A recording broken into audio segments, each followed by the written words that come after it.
U.S. forces are launching another round of strikes against Iran for the 8th consecutive night. CENTCOM says the attacks are meant to degrade Iran's ability to target ships in the Strait of Hormuz and comes as punishment for Iran killing 2 U.S. service members in Jordan last night. Joey, I'm going to take it back to you on this breaking news. We probably figured that this was coming. Yeah, absolutely. And probably planned either way, perhaps, because it's the 8th consecutive night. But President Trump obviously making a stand here. Yeah, so it's a chess game, right? You don't make this move unless you've planned for whatever they do after that. You're positioning and posturing your troops. You're changing things around. What happened in Jordan was a tragedy. You learn from it. You make sure you know whatever failure allowed that to happen is fortified, and then you go on the offensive and you punish them.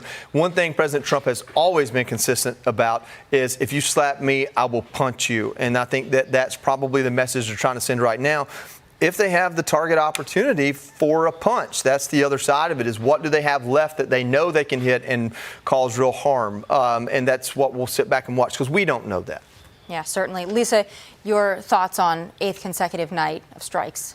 Yeah, obviously concerned about the escalation trap, but they killed 2 of our soldiers. And so I hope in response to this, President Trump hits them very, very hard. Maybe we need to take out another leader.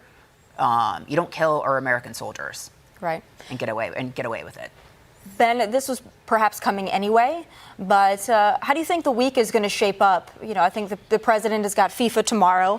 There might be a pause in some of the discussion for that celebration, but Monday's going to come, and the American people who were doing other things this weekend, they're going to be wondering what the next step is.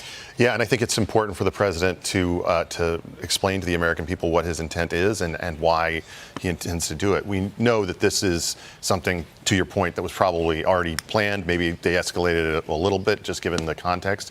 But look, at this point, we should have a real focus on what the definition is for the president of what the end game looks like here and what he's going to do in order to achieve it. The American people deserve to hear that from him. As I said, I think that this whole conflict from the beginning needed to have greater focus. We needed to know what the aim was, what we were willing to do, what we really wanted to achieve in terms of degrading them. And I think that that's something that, unfortunately, the absence of it led to a lot of different people going in a lot of different directions on this conflict. You have to ask yourself, where are we if that first week or however long of bombing where they killed half the leadership and took out most of the Navy and Air Force, and then if they left after that, where would we be? Yeah.